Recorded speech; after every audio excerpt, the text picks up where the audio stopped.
கல்லூரியில் மதிய உணவு இடைவேளை முடிந்து வழக்கம் போல முதல் மணி அடிக்க சாப்பிடப் போன மாணவிகள் வரிசையாய் வகுப்பறையே வந்து சேர்ந்தனர்.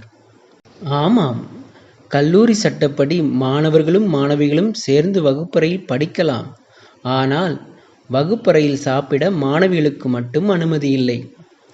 அனுமதித்தால் அச்சச்சோ, இது தப்பாச்சே, பஞ்சு நெருப்பும் பத்திக்குமாம் என்பது அறிவாளிகளின் மூட நம்பிக்கை. அதை விடுங்க. வகுப்பறையில் 3வது பெஞ்சில் RRR பிரதர்ஸ் என்று நண்பர்களால் அன்போடு அழைக்கப்படும் ராஜேஷ், நந்தா, ரகு, ரொனால்டு மும்மூர்த்திகள் இணைந்து அமர்ந்திருக்க, சங்கீத மேகம் தேன் சிந்தும் நேரம், ஆகாயம் பூக்கள் பூக்கும் காலம் என்ற பாடலை என் முன் வரிசையில் அமர்ந்திருந்த பாட்டுக்கார தோழன் செல்வா பாட, அந்த பாட்டுக்கு எசப்பாட்டாய் நான், காற்றில் எந்தன் கைகள் ரெண்டும் உன்னை அன்றி யாரை தேடும், விலகி போகாதே தொலைந்து போவேனே நான் என்று டெஸ்கில் தாளம் தட்டி பாடிக்கொண்டிருக்கையில் 2ஆம் மணியும் அடித்தது. வகுப்பில் சங்கீத மேகம் விலகி மீண்டும் அமைதி மேகம் சூழ்ந்து கொண்டது. மதியம் முதல் வகுப்பு ஆரம்பித்தது. பேராசிரியர் முதல் வேளையாக மாணவர்களின் வருகை பதிவை துண்டிச்சீட்டில் குறித்து கொண்டார். வழக்கம் போல வகுப்பில் மாணவிகளை விட மாணவர்கள் குறைவாகத்தான் இருந்தனர். அநேக மாணவர்கள் மதியம் காக்க காக்க படம் பார்க்க சென்று விட்டார்கள் போலும்.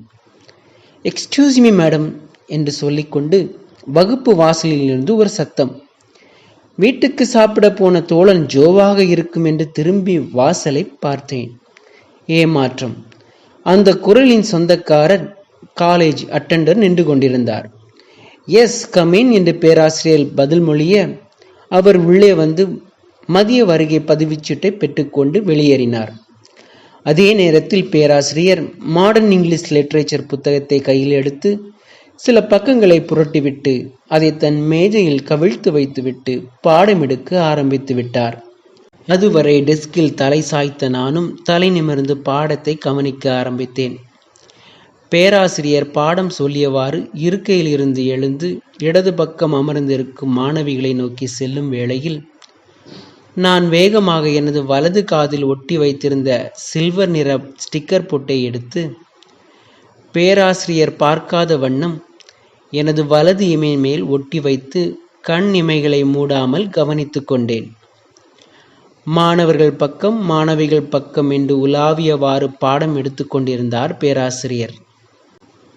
நேரம் செல்ல செல்ல ஏதோ ஒரு நொடியில் டக்கென்று பேராசிரியர் கண்ணில் மின்னிவிட்டது என் சில்வர் நிற ஸ்டிக்கர் பொட்டு.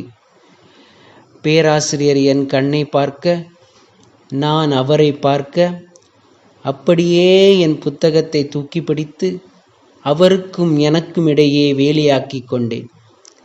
எல்லாம் முடிந்தது, இனி அவ்வளவுதான், என் சுவாலி முடிஞ்சு போச்சு. இன்னும் சில நொடிகளில் மாடர்ன் இங்கிலீஷ் லிட்ரேச்சர் கிளாஸ் நிறுத்தப்பட்டு என் சில்வர் பொட்டு பற்றின கிளாஸ் தான் எடுக்கப்படும். வகுப்பறையே என்னை பார்த்து சிரிச்சு வைக்கும். அப்புறம் வகுப்பறைக்கு வெளியே தான் நிற்கணும். மீண்டும் வகுப்புக்குள்ளே வரணும்னா இங்கிலீஷ் டிபார்ட்மெண்ட் போகணும். அங்கே போய் ஹைச்சோடியாக பார்க்கணும். அவர் இந்த சில்வர் பொட்டு புதிய கதையை கேட்டால் இதுவரைக்கும் துப்பு துளங்காத எல்லா பழைய பிரச்சனைகளுக்கும் நீதானடே காரணம்னு சொல்லி எல்லாம் ஏன் தலையில் தூக்கி வச்சு அப்படியே போய் பிரின்சிபாலை பாருன்னு அனுப்பி வைப்பார். அப்புறம் வீட்டில் இருந்து அப்பாவை கூட்டிகிட்டு வரணும். இதுதான் காலேஜில் வழக்கம். அவமானமாக போயிடும். எத்தனை சீனியர் சொல்லி வருத்தப்பட்டிருப்பாங்க. இன்னைக்கு எனக்கு இந்த நிலைமையா? சங்கடம். இதுக்கு பேசாமல் மதியம் காலேஜ் கேண்டீனில் பருப்பு வடையும் சர்பத்தும் குடிச்சிட்டு அப்படியே தோழன் சுதீர் கூட டான்ஸ் ப்ராக்டிஸ் பண்ண போயிருக்கலாம். எல்லாம் என் நேரம். இப்படி என் தலையை சுற்றி எல்லா காட்சிகளும் என் கண் முன் ஓடிக்கொண்டிருக்க பயம் என் இதய துடிப்பின் வேகத்தை கூட்டிக்கொண்டே போனது. ஆனால் பேராசிரியரோ மற்ற பேராசிரியர்கள் போல் இல்லாமல் முற்றிலும் வேறுபட்டு பாடம் எடுத்த வண்ணமே என் அருகில் வந்து புன்னகைத்துவிட்டு என்னை கடந்து சென்றார்.